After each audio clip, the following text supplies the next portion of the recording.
How do you talk about people after they've left your organization?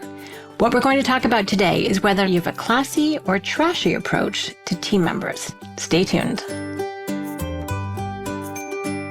Hi, Shannon Waller here, and welcome to Team Success. Today, I want to talk about something that I think is really, really important for your company and for its reputation, not so much to the marketplace. It could matter there too, but especially to other team members with whom you work. And what I'm talking about is how do you talk about people after they leave you? And this is really interesting. I think there are opportunities to talk about people in one way that's super helpful and acknowledging and positive. And there's another one, which is to talk, about someone and kind of malign them a little bit. And I think it's a very conscious choice. So let's kind of pick this apart a little bit. I'm going to start with the more negative approach first. It can be very tempting, especially if you were really frustrated by somebody, if they did not leave on good terms, if you let them go, although most people know to keep their mouth shut because if the person suddenly exits the company, there's usually a reason. But the other one, what if someone chooses to leave your company? How do you talk about them then? Are you acknowledging? Do you appreciate their contribution? Or do you go, yeah, they weren't doing such a great job anyway. I'm glad they're gone, etc. Now, why should you even care? Well, two reasons. One is for the team that you still have. The other one is because in my experience with both our own company and with my clients' companies, the other people hear it. People are still friends. They still keep in contact. So with social media, people are connected. And so if you are talking unkindly about someone, it's going to get back to them. Is that the reputation that you want? First of all, if you have something to say to somebody, say it to their face. Do not stab them in the back with it or have them hear it second, third, or fourth hand where it can be very misinterpreted. So that's for one thing. It could come back to bite you. And then they spread this sense of inauthenticity and people say one thing to my face, another thing behind my back, and you can't trust them. You can't count on them. This is terrible for your reputation and good luck trying to attract really great top performers, quote unquote, A players to your company if you talk about somebody after they're gone. So that's one thing. But I think the bigger issue and the bigger cost is actually the team that is still with you. Because what happened, this is true in friendships, by the way. If you talk to your friend's face one way and talk about them behind their back in a different way, you get a reputation that is not kind because people start to clue in that you're two-faced about things. They can't trust what you say. And people start wondering, oh, I wonder what they say about me when I'm not around.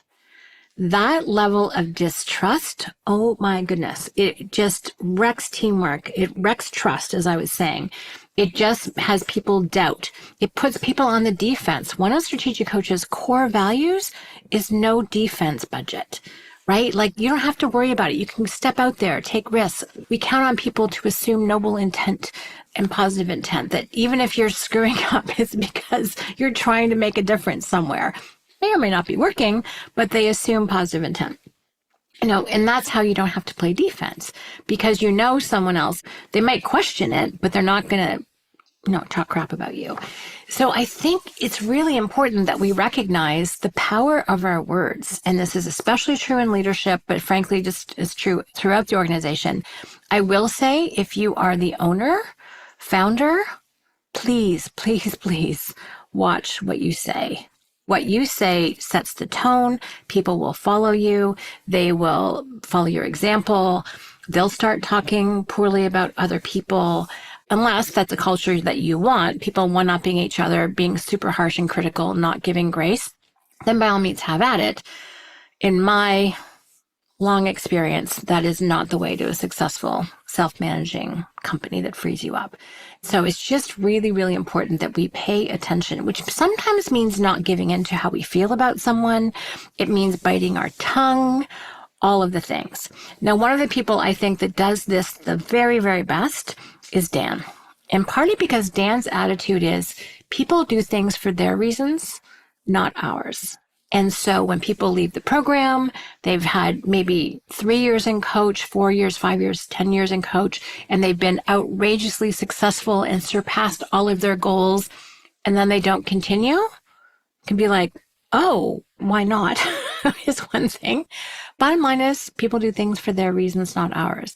There was a great post from someone who used to work at Coach on LinkedIn yesterday, and she relates that when she came to say goodbye to Dan, he was so acknowledging of her and what she had contributed and basically said, go be successful, go have a great life. And she does. She's amazing. It was very cool to read her story with a lot of acknowledgement about the platform that Coach provided her to discover her own strengths and talents and passions. But they got supported by Dan, and the goodwill that creates, oh my gosh, 2, 3, 4, 5, 6 steps removed from you say great things about you. I think that's phenomenal. People who used to work for you go, oh my gosh, that is such a great company. Yes, you'd have a great time working there. We need that. There's a war on talent, and I think we need to have a good reputation, quote unquote, backstage, not just front stage. So really pay attention to your words. So again, the situation, which is so easy to fall into, I have to say, especially if you are frustrated by somebody. So first of all, please have a clear conversation with them before they go so that you can be aligned or they know how you feel about things. Seeing a quote from our fabulous client, brilliant client, Marlene Chisholm. I have a great interview with her, by the way. I encourage you to listen to it. We'll link it in the show notes. And she goes, most workplace issues, I'm paraphrasing, go back to a tough conversation that someone did not have. I'm like, truth. I reposted it today. Like, yes, that is so accurate. And so have that conversation before they're gone. Good Lord. Make sure that you do that. Don't just gloss it over. Don't just sweep it under the rug. And then when they've actually left, say nice things. My goodness, your reputation will only be enhanced. Don't trash your own reputation by speaking poorly about people once they've left. And I've heard this all over the place. It's like, ugh, why are you doing that? So as I was preparing for today, I thought of the expression, which is a really cool one, which is don't say anything unless it's true and kind and necessary. And so when I was researching it, it turns out that this comes from a poem written by Mary Ann Peitzker in 1872. So again, don't say anything unless it's true, unless it's kind and necessary. If someone is no longer working with you, is it really necessary to bitch and moan and complain about them? No, it is not. Say something that's kind. Talk about what their contribution was to you, what you appreciate about them. They're probably a great human being. Maybe they chose to have a different future than the one that you had anticipated. That's okay. People do things for their reasons, not ours. And I think there's a graciousness and a humanity and a kindness that comes with that again, puts your reputation out into the world. And again, we never know who's going to be talking to who about us. We don't. It's a big, busy place out there. And so that's the consciousness level I think you want to put out. So as tempting as it is, and sometimes we do have legitimate issues and beefs with someone, once they're gone, they're gone. Cut it off. Don't worry about it. What's done is done. Look to the future and say nice things. If you can say anything at all, well, what's the old expression? If you can't say anything nice, don't say anything. Which is a good reminder. But is it true, kind, and necessary? So I just want to leave you with that. Obviously, that applies to most communication. However, I think when people are leaving your organization for whatever reason, it is especially important.